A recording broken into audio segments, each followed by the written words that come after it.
Olá, paz do Senhor Jesus Cristo. Está começando o programa Viva a Vida. E no programa de hoje, meus amados, nós vamos falar sobre um assunto muito interessante. Nós vamos falar sobre graça versus lei. E para isso eu tenho aqui novamente meu companheiro de programa Viva a Vida, pastor Cláudio. Pastor, como diz o senhor, um assunto Palpitante. palpitante, né? Que Muito Deus, palpitante. que Deus nos ajude hoje Nos nesse ajuda. programa, para que a gente consiga, nesse tempo aí que nós temos, conseguir esclarecer da melhor forma este assunto, em nome de O Jesus. objetivo é esse, né, pastor? É verdade. Bom, pastor, eu penso que a melhor forma que nós temos para começarmos a falar sobre este assunto, existe uma grande, a gente estava até conversando sobre isso agora há pouco, existe uma dificuldade, né, sobre a harmonização sobre esses dois assuntos, graça e lei. E eu entendo que a melhor forma de nós explicarmos ou esclarecermos aonde há a harmonização desses dois assuntos é, antes de qualquer coisa, explicarmos a funcionalidade de cada um deles distintamente, né? Bom, vamos colocar dificuldade. Dificuldade é que as pessoas pensam que o Antigo Testamento é lei e o Novo Testamento é graça. O Antigo Testamento é lei, então não tem graça. O Novo Testamento é graça, então não tem lei. Então o erro está aí. Porque sendo a lei de Deus e sendo a graça de Deus e sendo Deus eterno, logo a lei precisa ser eterna e a graça precisa ser eterna, né? Exatamente. Quando a gente olha lá, por exemplo, para Adão, apesar de não existir a lei de uma forma formal escrita, ou num tom evidenciado, como foi nos dias de Moisés, quando foi dado para Moisés, mas nos dias de Adão já existia a lei. Não, o problema de Adão foi que ele transgrediu a lei, né? Exatamente. E não era só a lei que ele transgrediu, não era só o artigo da lei que ele transgrediu, havia outros tantos artigos na lei, né? Quando o Senhor disse porque ele não tinha que comer daquela árvore, isso era um artigo da lei. Mas antes o Senhor tinha dito, frutificai, multiplicai, vos enchei a terra, dominai sobre os peixes do mar. Tudo isso aqui é o verbo usado no tempo imperativo, isso aqui é lei. Ele deve ter feito tudo isso aqui, né? Depois o Senhor falou para ele cuidar do jardim, não sei o que, ele deve ter feito tudo isso aqui. E caiu num ponto da lei. Como ele caiu num ponto da lei, como fala a palavra, então ele caiu em toda a lei, né? Mas havia lei, porque não há como Deus se manifestar se não for através de uma lei. A lei, qualquer lei que venha de Deus, é a forma que nós temos de saber a vontade de Deus. Exatamente. Não matarás. A vontade de Deus é que não se mate. É a vontade de Deus. Então a vontade de Deus é expressa em lei. Não tem nada muito extraordinário nisso, né? E é importante a gente considerar o seguinte, que a gente está falando a questão de utilidade de cada um deles. A lei, e as pessoas confundem muito isso, né, pastor? O senhor pode até comentar um pouco mais depois, melhorando ainda mais o meu comentário. Mas, o que o senhor estava falando na questão, as pessoas olham para o Velho Testamento, a lei sem graça, e agora Novo Testamento, graça sem lei.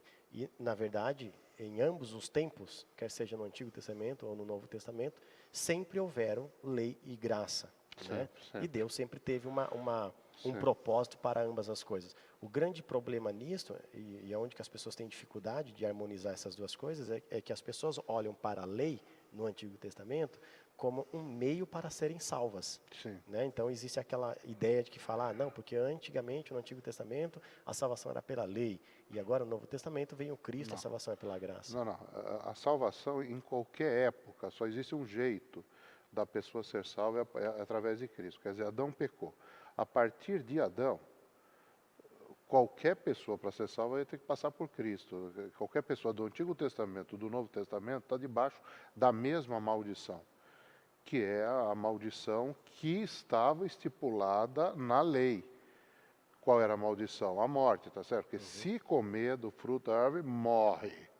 Então, já havia uma maldição estabelecida no pacto entre Deus e o homem. Tinha uma maldição. E o que é a graça? A graça é a imputação a um terceiro da maldição que estava naquele primeiro pacto. A graça é isso. Quer dizer, a graça é o livramento de Deus sobre nós, ele imputando a maldição que estava sobre nós, sobre um terceiro, que é Jesus Cristo. Então, quer dizer, não mudou absolutamente nada. Aliás, tem um texto maravilhoso sobre isso, texto ao qual eu sempre me refiro, que é o texto de Romanos, capítulo 3, quando fala que Deus é justo e justificador daquele que tem fé em Jesus, né? 3:26 de Romanos. Para a demonstração de sua justiça nesse tempo presente, para que ele seja justo e justificador daquele que tem fé em Jesus. Como é que ele é justo? Como é que Deus se manifesta como justo? Quando ele mata. Ele precisa matar, porque ele disse que se pecasse morreria. Exatamente. Então, para ele ser justo, isto é, para ele ser de acordo com a sua própria lei, ele tem que matar. Ele cumpre aquilo que ele falou. Né? Ele cumpre o que ele falou, matando. Então, o que acontece? Ele fez com que esta justiça caísse sobre o filho dele. Caindo sobre o filho dele, aqueles que têm fé em Jesus são justificados. Então, ele é justo porque matou e é justificador porque nos justifica. Aliás, você estava até falando aqui na aula que você estava dando aqui na sua igreja, antes de nós começarmos a gravação do programa, declarados justos, né? Eu quase aplaudi você quando você falou aquele negócio.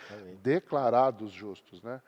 Não é que nós fomos tornados justos, nós somos declarados justos. Sim, nós não somos inocentes, nós somos culpados, nós somos culpados. Mas há uma declaração legal de Deus. Legal. De que somos justos. Porque está paga a dívida. Exatamente. Porque a dívida está paga, quer dizer, eu devo para você, a Adriana paga você por mim, eu não devo mais nada para você. Eu não paguei, mas não estou devendo. Exatamente. Então não me cobre. E uma coisa que eu acho legal nisso, pastor, nesta visão, é que quando a pessoa olha para essa questão, né, no Velho Testamento a salvação era pela lei e agora é pela graça, dá uma leve impressão de que o seguinte, Deus tinha um plano de salvar o homem pela lei, não deu certo. Sim. E aí Deus faz uma segunda alternativa salvando o homem pela graça. É a mesma coisa a questão, por exemplo, até tem hoje a teologia do pacto, né, que fala que desde a eternidade sempre houve um único pacto. E que ele foi no Antigo Testamento administrado de uma forma, através dos ritos, das simbologias, e no Novo Testamento esse mesmo pacto é administrado de uma forma mais clara e mais evidente. Mas o que eu acho legal nisso é que quando a pessoa olha para a lei como sendo uma forma de salvação e depois no período posterior a Cristo, como agora uma outra forma pela graça, é a mesma questão na questão do povo escolhido. Deus escolheu o povo de Israel. Como esse povo foi incrédulo e não deu certo, Deus se virou para o gentil, dando-se a entender o seguinte, que se esse povo tivesse não sido incrédulo, os gentios estariam condenados. E na verdade, quando a gente olha esse assunto na sua totalidade, a gente vai perceber que sempre houve um único plano de salvação e sempre houve um único povo escolhido por Deus. Esse povo escolhido especial é aqueles que são filhos de Abraão, no coração, né, circuncidado no coração, mediante a fé em Cristo Jesus, que é a mesma fé que Abraão teve. Pastor, não existem duas coisas. Primeiro porque a palavra diz a respeito de Abraão, Abraão creu. Creu, é verdade. Isso lhe foi imputado por justiça. Que era através de Cristo, estava simbolizado no cordeiro que o próprio Deus teve que sacrificar para cobrir a nudez dos nossos primeiros pais, Adão e Eva. Ali, naquela morte, que foi a primeira morte de animal, diga-se de passagem, porque antes o homem era vegetariano. Sim. Certo? Antes era vegetariano, não tinha autorização para matar animal, porque não tinha morte. Exatamente. Aí, a partir do pecado, o próprio Deus iniciou esse tempo, sacrificando o animal e cobrindo. Então, ali já estava estabelecido que seria com derramamento de sangue e precisava crer nisso, né? Precisava crer nisso. Interessante que pela lei vem o conhecimento do pecado. A lei faz algumas coisas muito interessantes, né? Primeiro que ela mostra o nosso pecado, porque quando existe uma lei e nós não conseguimos cumprir a lei, nós somos confrontados com o nosso pecado. A segunda coisa que a lei faz, ela é impedir que a gente peque demais. Você vem a 315 km por hora, mas tem um radar ali na frente, você passa 80, né? Passa 80, viu como eu sou bonzinho? Passa 80. Por quê? Com medo da maldição da lei, que vai ser a multa e tudo mais, né? Perder a carteira se passar 315, né? Então, a lei tem alguns objetivos muito claros. Eu sempre falo o seguinte, pastor, quando eu oro por alguém que não é salvo, eu sempre oro para que essa pessoa não peque demais antes de ser salva. Porque embora a pessoa, na conversão, seja transformada numa outra pessoa, nós sabemos que as pessoas trazem do seu tempo de não conversão mazelas as piores. Se a pessoa trouxer menos mazela, é melhor. A gente que lida com igreja, a gente sabe que Pessoas, né? é melhor, é melhor. Então a pessoa sempre teve uma vida razoável, coisa e tal, um dia se converteu, é bom. A outra pessoa é caída nas drogas, prostituía, coisa e tal, é muito pior, mesmo com toda a conversão, sabendo nós que na eternidade todo mundo está liberado disso tudo aí, porque vai ter um outro corpo, mas nesse corpo. Então, o que seria a melhor coisa para uma pessoa que não é convertida fazer? Obedecer às leis. Obedecer a lei. Porque se ela obedecer à lei, aliás, é isso que fala a palavra lá em Gálatas, o texto que você estava vendo aí. O texto que você estava vendo de Gálatas Gálatas. 3. Gálatas 3, fala justamente isso. A lei nos serviu de aio para nos conduzir a Cristo, certo? Esse aio é o tal do paidagogos, né? Exatamente. Que é o guia de criança, né? Paideia é Se fosse criança. um tutor, né? É um Até tutor. certa idade. Até certa idade. Então, a lei é para as crianças. E é interessante perceber isso, pastor, que a Bíblia fala assim, que a lei cumpre-se em Cristo. Sim.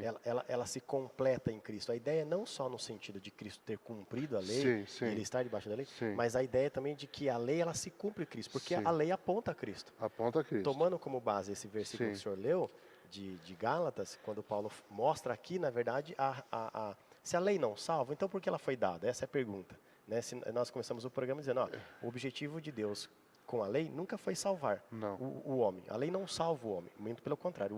A lei ela condena o homem. A lei ela mostra a real pecado, condição miserável que o homem está. É verdade. Então, qual que era o objetivo de Deus com a lei, se ela não salva? Exatamente essa.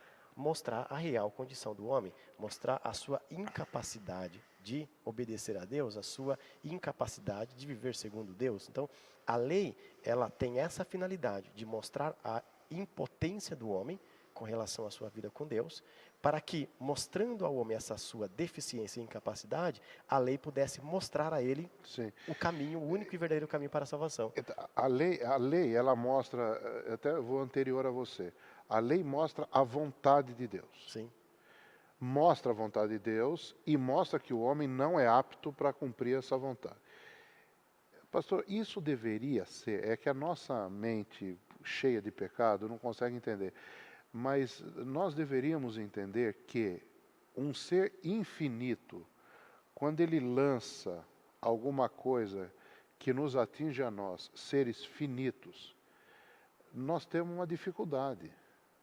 Nós temos uma dificuldade. Eu acho que um desses programas aí até falei sobre esse texto de Mateus 5, quando Jesus diz assim, ouvistes que foi dito aos antigos, não matarás.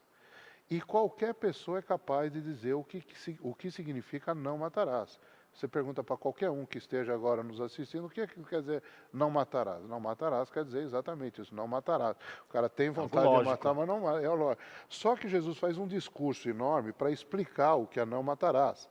Não é apenas não matar, ele fala que se pensar mal de alguém já tá incluído no delito, no crime. Quer dizer, nós não temos capacidade, como seres finitos, de imaginar como Deus estava pensando, o que Deus estava pensando quando ele bolou essa lei. Então, para cumprir a lei, precisava ser alguém igual a Deus. O Senhor Jesus Cristo, que é Deus. Então, aliás, o sentido de cumprir, quando você falou isso, por isso que eu abri nessa página, no 5,17, né? Mateus? De Mateus. Não cuideis que eu vim destruir a lei, eu vim cumprir a lei. Agora, esse cumprir é o tal do plerosai. Eu estou lendo muito bem grego. Tá chique, eu não estou que nem você, mas eu estou lendo. Não, eu já fiquei para trás faz tempo. Não fico. Que quer dizer preencher, completar, tornar perfeito. Tornar perfeito, quer dizer, Jesus quando cumpriu a lei, não cumpriu como eu cumpriria. O Senhor falar para mim, não matarás, eu não ia matar, ia chegar diante de Deus depois e falar, pronto, Senhor, cumpri a lei. não matei. Aí Deus ia falar, mas não é isso, meu filho, você não está entendendo. É muito mais do que Muito isso. mais que Então isso. Jesus tornou perfeito o cumprimento da lei. Né? Ele traz uma clareza mais ampla, né, pastor, Isso, acerca da lei, né? mais amplo. Enquanto as pessoas limitavam seu conhecimento, achando, é só não matar uma pessoa, não tirar a vida de uma pessoa, não, não é só isso, é muito Não é, mais é que isso. Então, muito mais. ele clareia de uma forma muito maior, traz uma hermenêutica muito mais clara, um Muito mais. entendimento muito mais claro no que se aplica a esse matar. Exatamente, Né? exatamente. Não adulterarás, piorou. Aí todo mundo acaba adulterando Exatamente. no final das contas. Se for com base no que o Do que Senhor Jesus falou. explicou, todo mundo adultera. Então, quer dizer, a lei é muito útil. Agora, isso que você está falando, da nossa incapacidade de cumprir a lei, nos obriga, quer dizer, nos faz dependentes da graça. Se o Senhor não derramasse a graça, já era. Nós íamos ficar tentando cumprir a lei eternamente e nunca iríamos cumprir. Eu penso assim, que a primeira sensação que a lei traz é de incapacidade, estou perdido. É, a Então, primeira, é isso eu mesmo. olho para a lei, eu vejo, como o senhor citou aqui, eu vejo claramente aqui toda a vontade de Deus para o Sim. homem, mas ao mesmo tempo ela me mostra, mas você não é capaz de vivê-la ou de cumpri-la. Sim, Então, numa primeira instância, isso me traz um desespero. Sim. Estou condenado. sim, A lei vai me condenar Sim. e vai me levar para o inferno. sim. Aí, o que acontece? Só que essa lei, ela me leva até Cristo. Eu falo, olha, existe uma solução para você. Pela fé em Cristo, você é salvo. Então, Sim. e isso é uma coisa interessante, pastor, quando a gente estava falando de Antigo e Novo Testamento, que não é uma coisa que se inicia no Novo Testamento. Não, não. Mas é uma coisa, como o senhor usou como referência a vida de Abraão, que desde os dias de Abraão, aliás, vamos até mais antes de Abraão, Deus trouxe a promessa em Gênesis 3,15, Sim. trazendo essa promessa Sim. para Adão, e Adão creu. Sim. Abraão creu. Né? Se a gente pegar Hebreus 11, a gente vai ver todos os personagens do Antigo Verdade. Testamento que pela fé foram justificados. Então, o Antigo Pela Testamento, fé, a exatamente. salvação foi pela fé. Pela fé, aquela galeria toda, tudo gente do Antigo Testamento, tudo aquela pessoal foi pela do fé, Antigo Testamento. exatamente. Então, o que as pessoas precisam entender hoje é o seguinte, que a gente até conversou isso em outras situações, né, sem estar gravando, mas como que era o meio de salvação no Antigo Testamento? Pela fé em Cristo. Pela graça, por meio da fé. Por meio da fé. Como é a salvação hoje? Pela fé, mediante a graça em Cristo Jesus. Então, o ponto central, o caminho da salvação sempre foi o mesmo, é Cristo. Nunca houve A diferença, pastor, né, é que no Antigo Testamento as pessoas olhavam para frente. Um dia o Messias virá. Hoje nós olhamos para trás, ele veio. Eles criam na promessa, né? Exatamente. Aliás, A promessa é a mesma. Eles criam na promessa de que ele viria. de que ele Nós viria. cremos na promessa de que ele veio. de que ele veio, né? Pedro fala isso, né? O Espírito de Cristo que estava nos profetas, né? Indagando que tempo ou que ocasião de tempo o Espírito de Cristo que estava neles indicava, anteriormente testificando os sofrimentos que haviam de vir, não sei o quê. Então, quer dizer, a promessa é a mesma, né?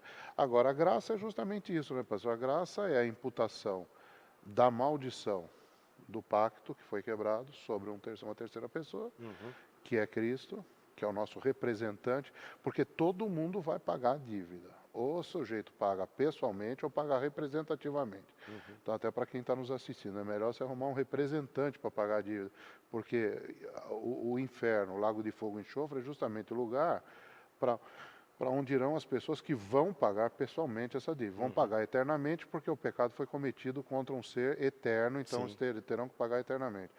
Agora, Jesus fez um único sacrifício e como ele tem uma natureza eterna, então aquele único sacrifício foi aceito eternamente. Então aqueles que estão em Cristo não devem eternamente mais nada para Deus, porque a coisa foi paga. Outra coisa que eu acho interessante a gente falar, pastor, é sobre as obras da lei, porque isso é outra coisa que nós não precisamos de obras, é o que se fala, né? Porque as obras são da lei e hoje nós estamos debaixo da graça, então não é preciso fazer absolutamente nada, né? E não é assim, né, pastor? Exatamente.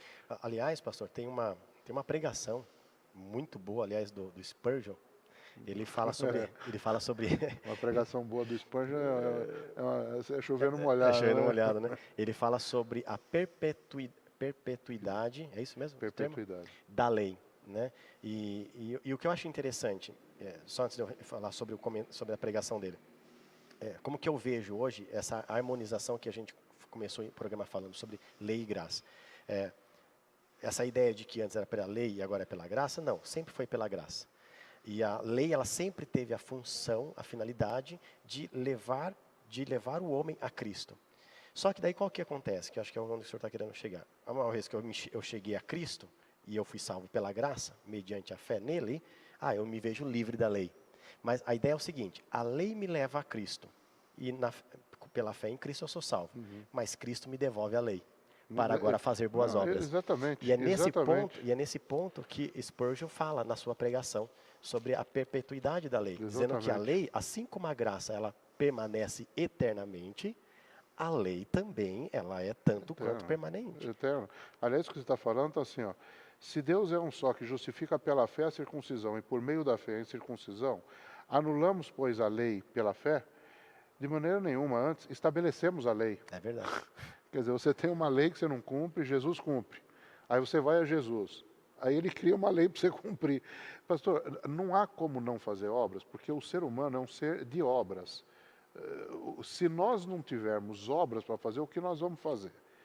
Não é natural do ser humano não fazer obras. A natureza humana não foi criada para não fazer obras. Aliás, acho que tem um texto, não sei se vou me lembrar agora, que fala assim, que Deus nos fez novo, nos ressuscitou para boas obras. Pastor, esse é o texto ao qual eu iria me referir exatamente agora, que é Efésios 2:10. Efésios 2:10. Você é muito melhor de memória do que eu, né? Não, pastor, isso aqui é o que eu sabia. Eu chuto a ideia do versículo. Quem lembra é o senhor. Efésios 2:10. Nós somos feitura sua, criados em Cristo Jesus. Esse versículo aqui, pastor, mudou muita coisa na minha vida. 2:10? 2:10. Somos feitura sua, criados em Cristo Jesus para as boas obras, as quais Deus preparou para que andássemos nelas. Quer dizer, aqui tem algumas coisas interessantes. Primeiro que essa feitura aqui quer dizer poema. A palavra no grego é poema. Ainda bem, né? Nós poderíamos ser um funk, mas não somos. Somos um poema de Deus, né? Já está na Bíblia. Já está na Bíblia. Poema de Deus, criados em Cristo Jesus para as boas obras. Então há obras para fazer, nós somos criados para as boas obras. Então, nós somos criados para fazer alguma coisa, que Tiago vai falar isso. Tá certo? Tiago fala isso lá em Tiago 2, que a fé sem obras é morta, etc. E tal. Aqui ele concisamente fala a mesma coisa que Tiago usa um monte de versículo para falar. Aí ele resume, né? Ele resume. Então, nós fomos criados para as boas obras. Quais boas obras? Então agora eu vou sair fazendo boas obras, mas não é isso que diz o versículo. Ele diz que Deus preparou essas boas obras para que nós andássemos nelas. Se você está em Cristo e Cristo é um caminho, essas obras já estão colocadas diante de você. E eu vejo, pastor, que à medida que a lei me leva a Cristo, e por Cristo eu sou justificado mediante a fé, né, diante da graça de Deus estendida-me pela fé, Cristo me leva de volta à lei para que pela lei essas obras sejam aperfeiçoadas em mim. Na minha vida. Na minha vida. Na minha vida. Claro que não pela minha iniciativa e pelo meu esforço, não. mas mediante ao Espírito Santo que habita em mim. Você quer ver uma coisa? Adão foi criado, deve ter sido criado na idade adulta, é o que a gente acredita, né? Então, mas só que é o seguinte, pastor, a vida de Adão com Deus, eu penso que seja a vida que hoje nós temos com Cristo. Nós já somos de Cristo. Adão era de Deus. Mas com o correr do tempo, deveria aumentar a intimidade entre Deus e Adão. Sim. Assim como hoje deve aumentar a nossa intimidade com Cristo dia a dia. E como é que nós podemos fazer isso? Através do que nós fizermos. Através do que nós fizermos, pastor. Ontem eu não fazia, mas o Senhor já aperfeiçoou a minha vida, hoje eu estou fazendo. Mas tem coisas que eu ainda não consigo fazer, mas Ele vai aperfeiçoar mais, amanhã eu vou fazer. Justamente pelo que você estava falando na aula que você deu aqui, você citou lá Romanos 8:29, tá certo? Que esse texto é maravilhoso, Romanos 8:29, que aqueles que... Eu preguei isso no domingo passado. Fantástico. Aqueles que dantes conheceu, também os predestinou para serem conformes à imagem do seu Filho.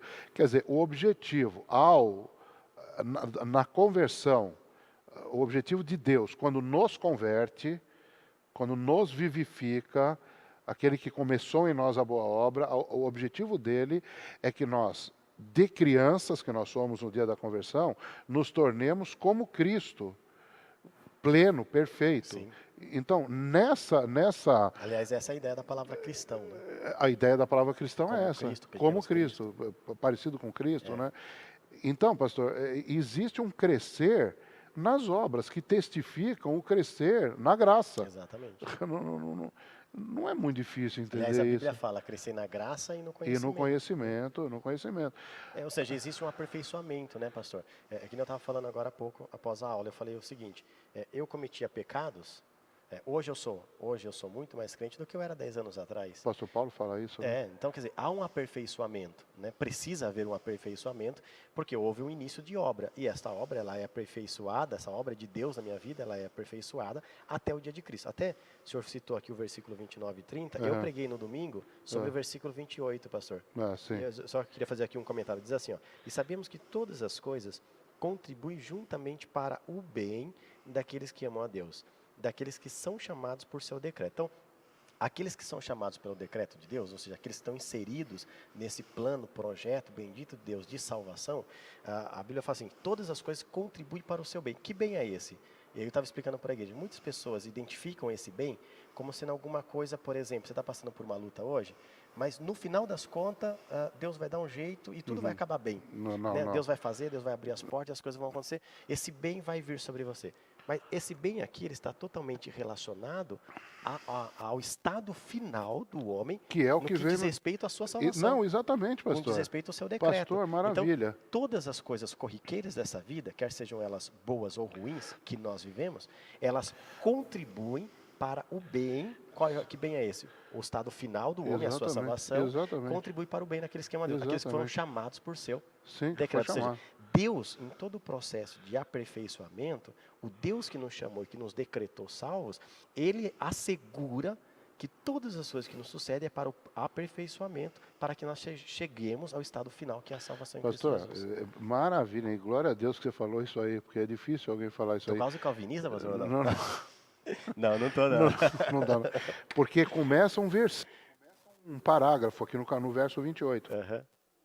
Começa no verso 28, sabemos que todas as coisas contribuem para o bem daqueles que são chamados por seu decreto, porque a explicação que está no 28 está no 29 e no 30. 29. Então vai acabar na glorificação, né? Exatamente. Aliás, ó, se você pegar aqui o 29, os que dantes conheceu, então houve isso na eternidade, ele conheceu e predestinou. Isso na eternidade. Okay? Isso. A gente só vai discutir aqui, não vamos entrar na questão, não vamos. A gente só iria discutir esse conhecer daqui, mas tudo bem. Mas aqui ele fala assim, ó, o que dantes conheceu, também predestinou. Então, isso aconteceu na eternidade. Na eternidade. Nós entramos no terceiro verbo aqui, exatamente. Que é o chamar. Aí ele fala, para serem conforme a imagem de seu filho, a fim de que eles sejam primogênitos entre muitos irmãos. E os que predestinou, a esses também chamou. Isso aconteceu aqui na terra. Aí nós entramos nesse esquema Fomos aqui. chamados. Fomos chamados. Né? E depois ele fala, e os que chamou, esses também justificou. Então, chamou e justificou aconteceu nesse tempo presente, na terra. E glorificou é alguma coisa que vai acontecer. Que vai se completar por inteiro. Então, aqui que entra aquele tal do já, ainda não. Já, ainda não. Porque aqui o glorificou é pretérito perfeito, quer dizer, é uma ação que começa no passado e termina no passado. Para Deus já estamos glorificados, mas ainda não. É a ideia de que eu fui salvo, eu sou salvo e serei salvo. Ou seja, a salvação ela não se completou na sua totalidade. Não. Diante de Deus, sim. Para nós, não. Um texto muito interessante sobre isso aí é Romanos mesmo aqui, 8, né? Mesmo onde nós estamos aqui, quando fala lá que nós já somos filhos de Deus. Né? A todos quantos receberam, deu-lhes o poder de serem feitos filhos de Deus. João 12. Só que no verso 23, aqui do capítulo 8, está lá, não só ela, nós mesmos testificamos, também gememos, esperando a adoção. Esperando a adoção. Mas nós somos ou não somos? Já somos, mas ainda não. Ainda não, é verdade. Né? Então, e a glorificação? Já estamos, mas ainda não. Sim. Porque na eternidade já estamos. É a mesma ideia de Efésios, quando fala que nós estamos nos lugares, acho que é Efésios, né? Efésios, lugares celestiais. Celestiais com 2:6. Esse texto é... Ou seja, nós estamos lá e não estamos lá. Nós vamos fazer um programa sobre esse assunto. O que significa estar em Cristo, pastor. Já dando Fica para o próximo, pastor. Fica para o próximo, isso daí? Porque, pastor, Jesus está nos lugares, isso aqui em cenas dos próximos capítulos. Porque 1:20 fala que Jesus está nos lugares celestiais, de Efésios, 1:20 de Efésios. E nos 2:6 fala que nós estamos. Porque como nós estamos em Cristo, se Ele está lá, nós também estamos. Com Ele. Nós estamos com Ele, né? Legal. Isso é cenas dos próximos capítulos. Quem está nos assistindo não pode perder o próximo programa, né? Pastor, mas só para nós fecharmos aqui, o nosso tempo acabou. Então, eu acho que a questão da graça e lei, acho que fica bem claro nisso, né? Eles se harmonizam dentro das suas utilidades. Cada um tem uma utilidade distinta e a utilidade de um, ela harmoniza com a utilidade do outro para que o propósito de Deus se cumpra. Eu acho que o mais importante, as pessoas que nos ouvem agora, nos assistem, é saber o seguinte: a salvação sempre foi pela graça, mediante a fé. Mediante a fé. Abraão foi justificado pela fé, Sim, todos. Davi e tantos outros foram justificados pela Sempre. fé. E a lei, a única finalidade da lei era mostrar ao homem a vontade de Deus, a perfeita vontade de Deus, e ao mesmo tempo a sua incapacidade de vivê-la, de cumpri-la, e sendo assim ele buscaria então esse escape, né? Veria em Cristo a única possibilidade dele ser salvo. Porque nós temos que ter nós temos que clamar, das profundezas a ti clamo, clama a mim e responder-te-ei. Então, como é que nós podemos clamar? Se nós tivermos consciência de onde nós estamos, e estamos num buraco lascado. E como é que nós sabemos que estamos buscando num buraco lascado? Por causa da lei. Aí nós clamamos, aí o Senhor mostra que Ele cumpriu a maldição daquela desobediência em Cristo, e que se nós formos a Cristo, recebemos a graça. Glória a Deus, pastor. Que bênção, né? É maravilhoso. A gente olha né? tudo isso, a gente ama esse Deus, né, pastor? Não, é maravilhoso, maravilhoso, pastor. Pastor, obrigado aí por mais Obrigado a você, este programa. pastor, maravilhoso. Foi uma bênção. Muito Acho que gostoso. deu para ficar bem claro o assunto, Já né? deu. Legal. Então é isso aí, meus amados. Graças a Deus, um assunto muito legal. E se você tiver mais dúvidas, você que nos assiste agora tiver dúvidas, só falar aqui com o nosso expert, pastor Cláudio Rodrigues. Ok? Certamente ele terá o maior prazer em atender você. Então, é isso aí. Espero que o programa tenha sido uma bênção para você, que esse assunto possa ficar claro, bem esclarecido, e que você possa, assim como nós também, juntos, possamos crescer em graça e em conhecimento na presença de Deus. Amém? Então, que Deus te abençoe. Ficamos por aqui. Programa Viva a Vida, Igreja Evangélica de Pinheiros. Pregamos a Cristo, poder de Deus e sabedoria de Deus. Até a próxima.